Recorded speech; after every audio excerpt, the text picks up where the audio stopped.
What's up, guys? Welcome to episode 98 of Talk Wrestling. Thank you all for watching the very brief show I did last week. I know it wasn't really that brief, but, you know, it felt brief to me because I talked so damn fast. Some good reviews, some not so good reviews, but, you know, it happens. It happens with every show. That's okay. We are going back to format this week. DVD review, book review, and, of course, 10 questions from you guys. Let's not waste any time and get right to it.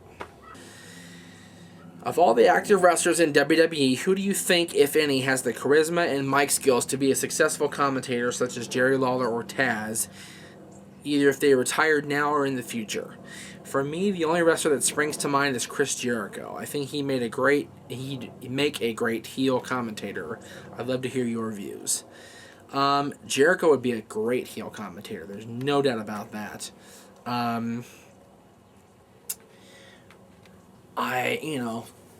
Randy Orton would be another heel commentator, another great guy to step behind the mic and, do his thing. Kurt Angle on either side, heel or babyface. Ric Flair, now that he's retired. Hulk Hogan, has that very distinctive, deep voice that would project into the microphone very well. Taz is great, like I said. I've said that before. Taz is one of my favorites, if not my all-time favorite color commentator besides Bobby the Brain Heenan. Not really a whole lot of other guys like off the top of my head that I can think of, but those guys would be right up on my list.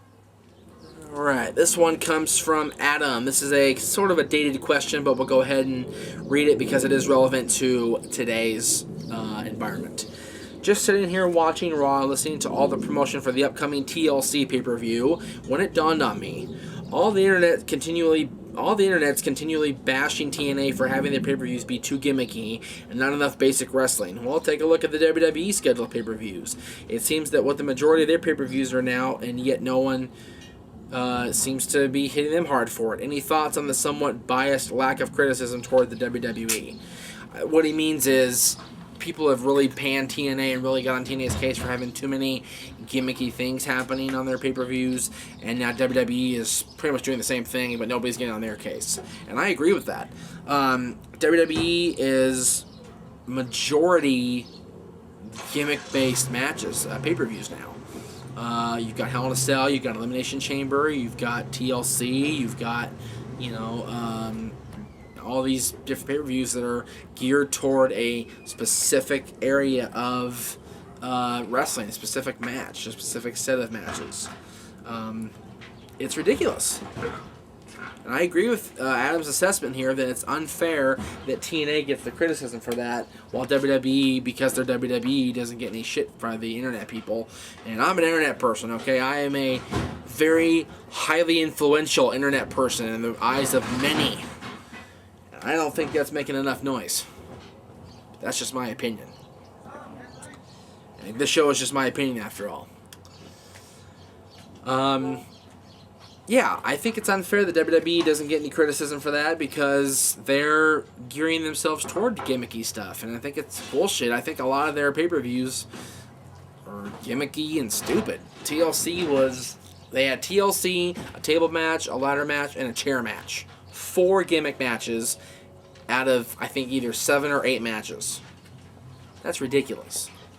Gimmick matches should be special. Gimmick matches should be unique. Gimmick matches should be, once in a while type matches. If they're going to have them every year, if they're going to have the same things going on every year, it's bullshit and it's ridiculous. There you go. Alright, this week's book review comes from an email. He never gave me his name. It's a44player@yahoo.com. And it is called The Death of WCW by R.D. Reynolds and Brian Alvarez from WrestleCrap and The Figure 4 Weekly, respectively. I bought this because it was recommended to me by several people. And I did enjoy it. But if you're a fan of WCW, I'm not sure I would recommend this, only because they are very anti-WCW throughout this entire book, and they just lambast WCW. They tear it apart. They criticize every single little minute detail that WCW did right or wrong, and they just tear it apart. So if you're looking for a laugh, if you're looking for a haha, then pick it up and read it. Check it out at your local bookstore. Don't sit there and read it the whole thing like I did with Missy Hyatt's book, because you don't get picked on by your friends. But definitely go check it out. I think it's cheaper now than it used to be, so you know what the hell, throw the money down. It's a paperback. It's got some cool pictures in there. It's got some neat stories from various people. So, you know, I don't recommend it, but I don't not recommend it. How about that? This is from Gunmetal Gray. What are your thoughts on the career of Dean Malenko? I feel that he is one of the most underrated wrestlers of all time. Dean, Eddie Guerrero, Petty Saturn, and Chris Benoit were one of the best wrestling stables of all time. In fact, on NoDQ.com, it mentions that the Radicals in the main event drew one of the biggest, highest ratings in WWE history. Sorry to make this a two-part question. What are your thoughts on the Radicals? Let me talk about the Radicals first. The Radicals were awesome. They were a great stable when they came over. They lasted a long time. And they even reunited toward the end of 2000 as well. They were together at the end of the year, and associated themselves with the McMahon-Helmsley faction, the McMahon-Helmsley stable. They were awesome. I liked the Radicals. I liked all four of those guys. Yeah, I even liked Perry Saturn. I really did. And they had a great unit. Eddie, Chris Benoit, Dean Malenko, and Perry Saturn were four of the best wrestlers that WCW let slip away. And one of the biggest mistakes WCW ever made was letting those guys get away and coming to the WWF and, you know, pretty much becoming superstars, all four of them. Chris Benoit went on to win the world title. Eddie Guerrero went on to win the WWE Championship. Dean Malenko went on to become one of their highest respected agents. And, you know, like heavyweight champion and all that. Perry Saturn was the only one that really didn't achieve the success as far as staying with the company after he left. And he pretty much everybody thought Perry Saturn was dead. Okay? And he ended up surfacing on Facebook, and we saw him. He was alive, and that's great. As far as Dean Malenko's career, I think Dean Malenko, you're right, Gunmetal Gray, is one of the most underrated guys in the history of the business. Dean Malenko could wrestle with anybody and make them look good. He got a lot of flack from the established stars of the business for being too small, being too much of a small, you know, vanilla midget type guy who couldn't do a whole lot. But I think he had a great set of moves. I think he was great on the mic when they let him talk. He was a great horseman. He had everything, and he didn't get near enough credit when he was wrestling. I think he was really, really good. So for him to not get this credit that he deserves is ridiculous. He's a respected agent now with WWE. He's got a lot of respect in the locker room with the current stars, and he's great. So I highly admire Dean Malenko. This one is from Ryan Hunter. Hey Jeff, I was wondering, since crowd chants have been such a huge part of pro wrestling for a long time, what is your favorite and least favorite crowd chants in wrestling? Personally, my favorite chant was the asshole chant, especially when Vince McMahon was trying to talk in the ring. The chant would get so loud, it was great. Though you don't hear it as much nowadays, I also like the what chant, though it got annoying after a while, especially when I wanted to hear what the person in the ring was trying to say. As for ones I don't like, I think the "you suck" chant has been played out so much, the crowd really needs to come up with something else. It's lost all substance, as it seems to be the only chant you hear for heels today. Also, I think the elaborate chants you hear in TNA are a little overdone. Some of them are good, but it seems like sometimes the TNA crowd is more interested in coming up with a clever chant than actually watching the match. Thank you. Yes, I agree with everything that you said. The asshole chant is one of my favorites of all time. I remember distinctively during the draft, the very first WWF draft in March of 2002, they were at State College in Pennsylvania, and I forget who did it, either The Rock or Ric Flair, had one side going, "You are," and the other side going, "An asshole," at Vince McMahon. That was funnier than hell. It was one of the funniest things ever, ever, ever, ever. Asshole's a great chant. What played out. Very played out. And very obnoxious, because I like to hear people's promos, and the people that what chants are just obnoxious.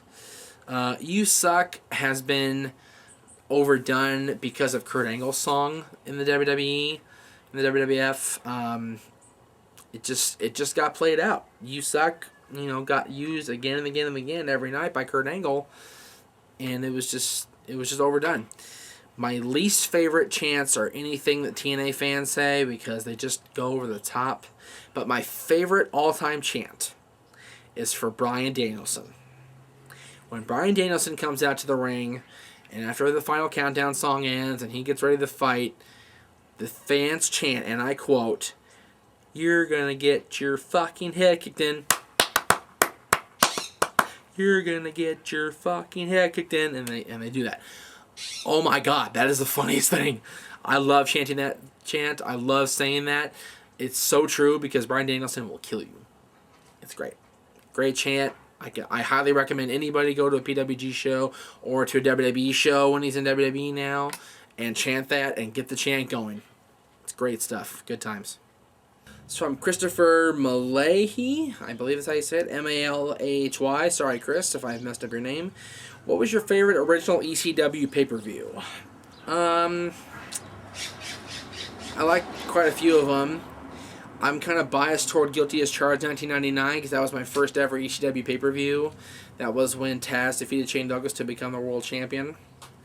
But having watched a lot of them back now since they were first aired, my favorite one is probably the first one, Barely Legal, 1997.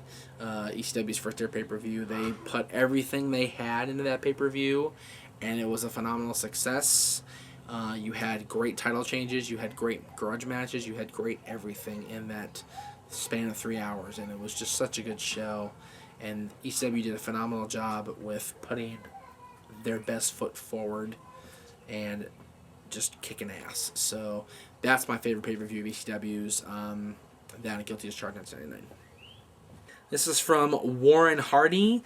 Do you think if Chris Benoit was alive today, he would get another world title shot, or do you think he would have gone to TNA? Wow, 2 Chris Benoit mentions in the same show. I might get in trouble.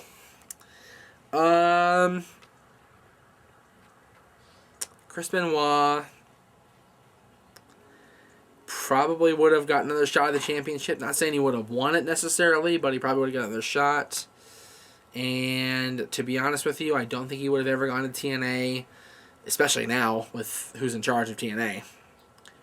Doubt he would be there. Doubt he would have gotten over with people in charge there because they don't seem to know what to do with guys like Chris Benoit. Although Angle's doing very well, AJ's doing very well. Go figure. But now with Russo in charge and Bischoff and Hogan in charge, very unlikely he would succeed in TNA, so he probably would have retired with WWE.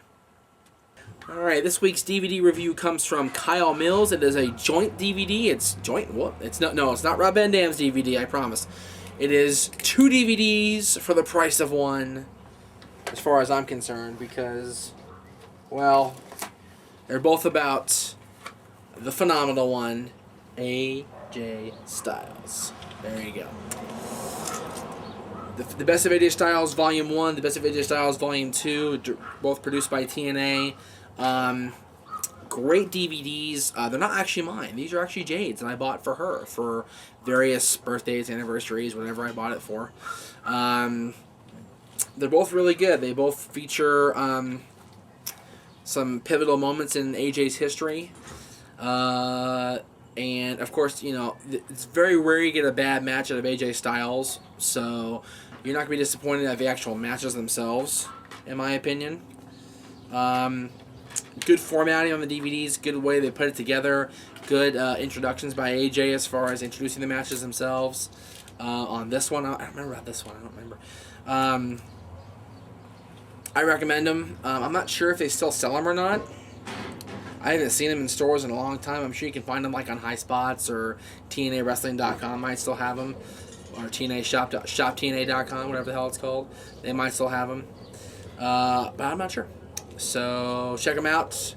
Phenomenal Best of AJ Styles, Volume 1, Volume 2. I recommend them. Go check them out.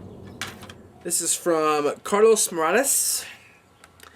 Do you think that instead of Hogan trying to bring in all these older wrestlers, that he should bring in more exciting talent like Joey Ryan, Ruckus, B-Boy, Chris Hero, Super Dragon, Teddy Hart, Jack Evans, Pac, etc.? Because like Teddy Hart says, wrestlers don't retire, they expire.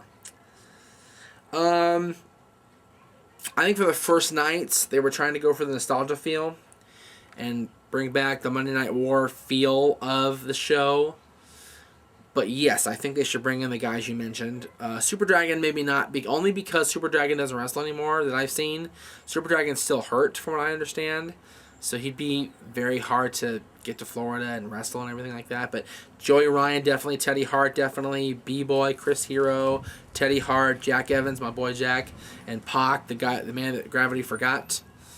All those guys definitely belong in TNA in the X division or the heavyweight division. They're all great. And more.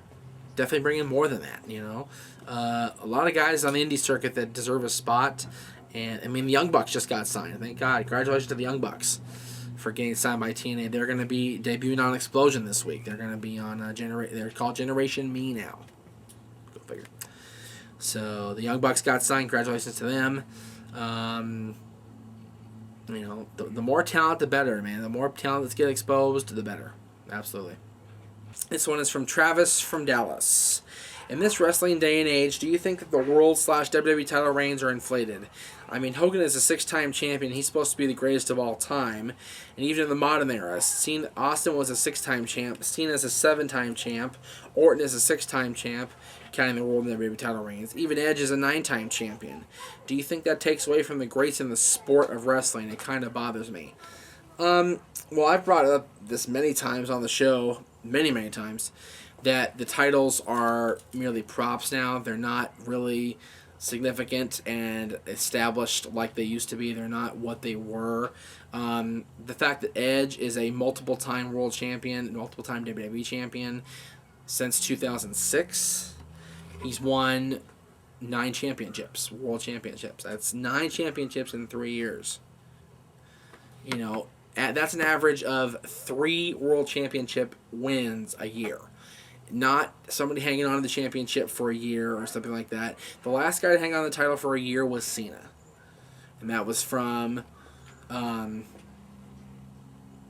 Unforgiven 06 until No Mercy 07. Just before No Mercy 07, excuse me. That was over a year. The championships aren't what they used to be. I've said this again and again and again. And for anybody to believe that they are more than what they are they're highly misguided. This one is from Steve. I just wanted to get your opinion on which promo you believe is the best of all time and which promo is the worst of all time. Well, the worst promo I can think of off the top of my head is not just one particular promo. It's anything that Sid Vicious said. There was one in particular that I remember that he tried to cut at In Your House. Was it the first one, In Your House, where he tried to cut a promo, Aaron? And can we stop? And he said, no, we're live, buddy. Was it the first In Your House he did that? First In Your House? Where Sid was cutting the promo with JR, and he said, can we stop right in the middle of the promo? And JR goes, no, we're live, buddy. That was funny. That was one of the worst ones I ever saw. The best promo I ever saw, and I said this before, I think, is the Kane Dewey promo by Cactus Jack in 1995 when he was with ECW. That promo had so much emotion, so much realism to it.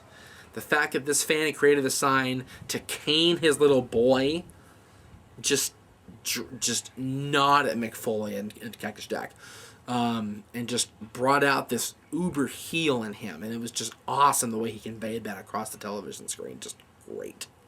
That's my favorite of all time. Let's see, this one comes from Adam Angato.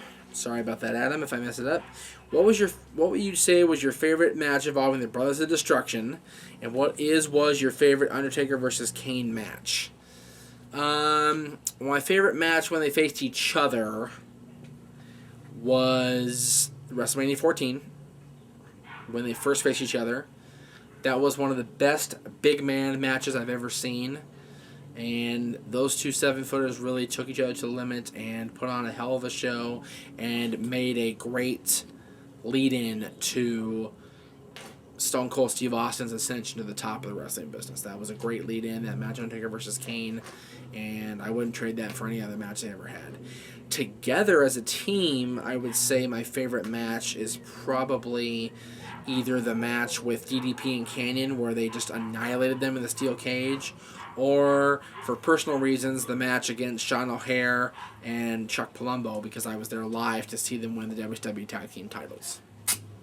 Alright, that's going to do it for episode 98 of Talk Wrestling. Again, thank you all for watching. Don't forget to go to NoDQ.com right now, as soon as the show's over, and vote for your favorites for the Decade Awards, the 2009 awards for NoDQ.com, Superstar of the Decade, Tag Team of the Decade, Finish of the Decade, etc., etc. Vote for all your favorites. Voting will end at the end of January, so make sure you get your vote in now before it's too late. We'll see you next time. I can't believe it, for episode 99 of Talk Wrestling.